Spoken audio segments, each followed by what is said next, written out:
Almost every parent has feared that phone call that begins, "Mr. Jones, Sergeant Smith here. We have your son under arrest." But how do you handle a call that begins, "Mr. Jones, we've just arrested your mother"? When you think of the elderly and crime, it's usually as victims of crime. But it may surprise you to learn that old people, besides being victims, are in increasing numbers becoming perpetrators of crime.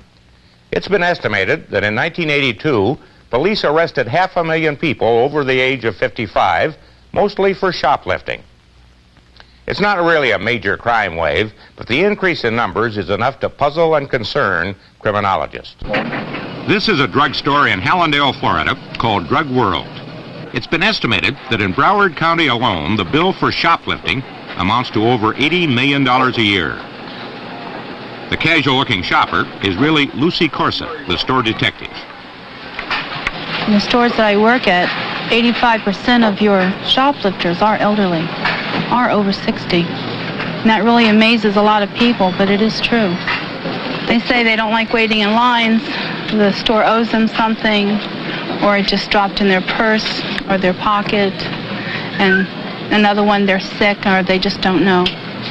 It's just so much of it here. It's unbelievable.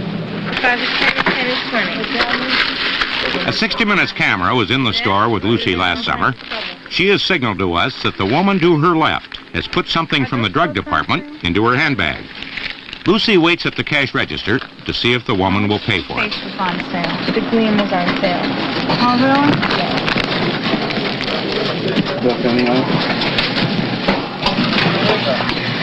Excuse me, dear.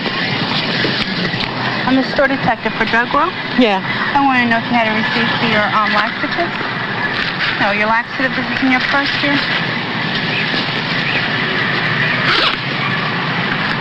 So, Oh, geez, I didn't pay for it. I know. Why didn't you? Why didn't you? I stuck it in walking over here. All right, we have to come inside. I have to go back? Yes, I'm sorry, but you do. Okay? No, you have to, honey. Because of right now, you're under arrest for shoplifting. Oh, my God. I know. I got caught in it. I know. It happens all the time. Chuck Hayes is an officer with the Miami Beach Police Department and a part-time store detective. It's funny when you roam the store and you watch them, and you watch the way they do it. They know what they're doing. I know a lot of people say they're senile and they don't know what they're doing. It's not true. If you watch them and you see their movements, you can tell that they've generally, and this is not just elderly people, but it's most people who do shoplifting, that they've done it for a long time. Why do they do it? Are they broke and they need the toothpaste? Well, I think the main reason people do it is to get something for nothing. This is a session of the county court for Dade County, Florida. Everyone in here today that's a defendant is facing possible jail time in the Dade County Jail for a period of time up to 1 year.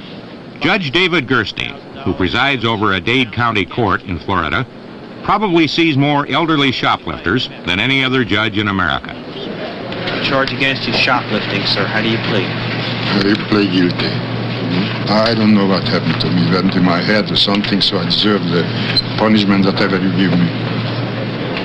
The charge against you is shoplifting, ma'am. Right. How do you plead? Guilty. It was not intentional, but I'm guilty. You're charged with shoplifting. How do you plead, sir? Guilty, sir. How long have you lived in South Florida? 3.5 years, sir. You retired down here? Yes. They're in front of the court for the first time, probably in their whole life, and that includes even a traffic matter. First time, and they're scared to death. They come up, and they're not looking at you. You're sitting up on the bench. They're a few feet below you, and they're looking down. And we'll say, Mrs. Smith, you know the charge against you. Yes, Your Honor. How do you plead? I guess I'm guilty, but let me explain myself. All I can say, this is the first time I'm appearing before a judge. I used to be on jury duty. I am very popular in my neighborhood. I'm very active. I went in the store, not even knowing. I picked up these things, and I carried in my hand, and I'm walking out, and the security guard runs in front of me, and he said, "I'm putting you under arrest." And I said, "What for?" I was shocked. He says, "I saw you put the nail polish in your bag." I says, oh my God, I didn't even know I had it there. What do you do with them? That's a problem. For myself, I can't put them in jail for shoplifting, a first-time offense. I mean, by law, you could go to jail for 60 days, but I can't see putting a 70-year-old lady who recently lost her husband in jail for any period of time. I couldn't do it. I place them in the advocate program with Mr. Al Malley. They meet with all the senior citizens probably once or twice a week. They get around in a discussion group, and they talk about problems that they have. The senior citizens have problems today that probably they never had before. I'm going to suspend the fine at $25. There'll be $10 in court costs and placement in the advocate program. With Mr. Malley. This, by the way, is also Miss Jones over here, works with United Way. Your record? No record, ma'am. For this one time. Mm-hmm. But if it happens again, it's a whole nother story. I don't expect it to happen again. All right. Al Malley runs the Advocate program in Miami, which offers counseling to elderly offenders instead of jail sentences. They see themselves as a deprived person, a person who's lived a good life, but suddenly is deprived at no fault of their own. And as they go around, they are treated as second-rate citizens. They have diminished status. They no longer have a job, the self-esteem that goes with being productive. So we have a situation, we have a person who feels deprived, who has lost an awful lot of life, and who has very low self-esteem. And that's a natural setup to act out in an antisocial way. Alternatives to prison, like the Advocate program in Miami, are working for petty crimes like shoplifting. But what about serious crime? More and more elderly people are engaging in felonies like murder, robbery, and aggravated assault. According to the FBI, the arrest rate for serious crime increased only 3% over the period from 1970 to 1980. In that same period, the arrest rate for people over 55 increased a remarkable 46%. Donald Newman is Dean of the School of Criminal Justice at the State University of New York in Albany. We're talking about people who are relatively clean and don't commit their crimes until they are at or near retirement. But they are not criminals who grow old. There are persons who grew old and then became criminals. What kind of crimes? Well, it runs the gamut of ordinary crime. About a third of the arrests of the elderly are for violent crimes, and those are homicide, assault, and sex crimes. Sex crimes? Well, mostly involving children, yes. Yeah. It's a male, elderly, and children. In the cases of the assaults, are they usually on other elderly people or the people they know? Probably? That's right, exactly, and same with homicide. The point keeps coming up that these people live in clusters. So is there something wrong with the way older people are treated in the society? I think there is. They certainly are disenfranchised. This is a youth-oriented society. Let me say this. We got two problems, I think, with elderly criminals. We got the first problem is what causes them to do it. And I think that's essentially gerontological. The status of the elderly, looked down on. We have no role models. We don't respect our elderly, just the opposite. The second question we have, and one that particularly interests me, is a criminological question. And that is, assuming that there are elderly criminals, what do you do with them? And if they are convicted, what happens to them in the system? They go to jail or to prison. We have about 80,000 elderly people in state and federal prisons now. What do the prisons do? They have to rehabilitate them? Teach them a new trade? They are working in prison industry just at the time other people are retiring from work. And what's the objective? Is it going to deter people? Is it going to rehabilitate them? It just doesn't fit. They just don't fit. Take this man, for instance. Nick is 58 years old, works as a cook inside the State Correctional Institution at Pittsburgh. He's serving 5 to 10 years on a drug charge. It was his first offense. Mario is 60 years old and works on the prison grounds as a gardener. He's serving 10 to 20 years for second-degree murder. It was his first offense. Stovepipe is 60 years old and is serving 10 to 20 years for third-degree murder. It was his first offense. Avery is 62 years old, had no previous arrests until his conviction for third-degree murder. He's now serving 9 to 18 years. All of these men have participated in a counseling program called Project 60, which is directed at the older inmate. And you don't want to come back here if you get out? Don't want to. I'm not coming back. Not at my age. I never come back to jail. I never come back. Well, I'm up in age and I want to come back to jail. Bad enough getting in here as old as I am. See, the thing about elderly people shouldn't be able to come back because they should have more sense. And it's the idea of you've had enough. You know what's right and wrong.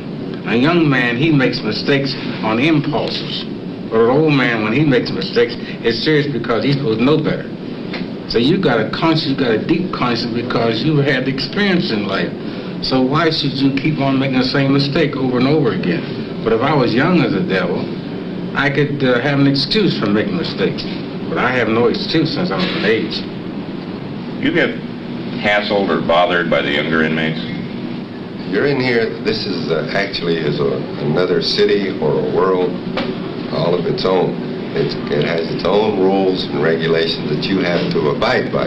There's a lot of guys in here that got life, double lives, triple life sentences running wild, 40 to 80, 50 to 150 or 300 years. And that, you're going to go up and get and start popping off to a guy like that. Look at it this way, what's he got to lose? The man who started Project 60 is Braden Walter. He is now Dean of Student Affairs at Carnegie Mellon University. Could you make a guess, if you've got 155 elderly prisoners in Pennsylvania, how many of them belong here? 20%. 20%? Maybe 25% of them, yeah. Is it safe to turn 80% of them loose? Not without a great deal of help, it isn't. I don't advocate that 80% of them could leave without continued and ongoing programs like the kind of service we provided. No, I wouldn't want to see that happen at all. How many people did you get out? It appears from 1973 to the present that we advocated in support of over 300 people during that period. How many are back in? No one came back to prison for committing another crime. But they had a lot of work done with them. The therapist worked with them from the day they met them, through a whole therapeutic program while they were in prison, and literally walked out the prison door with them, walked back into the community providing the same kind of therapy. Is that work still going on? No. Why?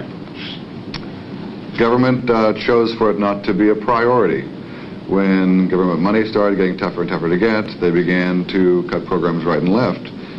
But the arithmetic would show that over even a 5-year period it would save money. Certainly would. It's anticipated that it costs between $15,000 and $25,000 to keep somebody in prison for a year.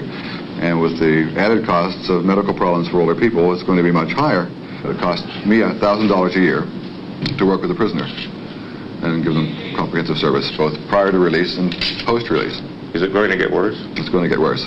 If we look very carefully at the demographics of what's going to happen to this country in terms of age, population, kinds of things, moving into the turn of the century, the country is getting much, much older, and it's going to continue to do so.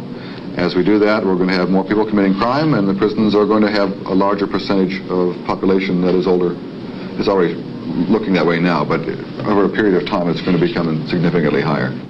It may be worthwhile developing really very cost-effective alternatives to arrest, alternatives to jail, alternatives to prosecution. We rarely get a chance to see a problem coming at us. And this is a problem that combines the two most serious domestic problems we have, old age and crime.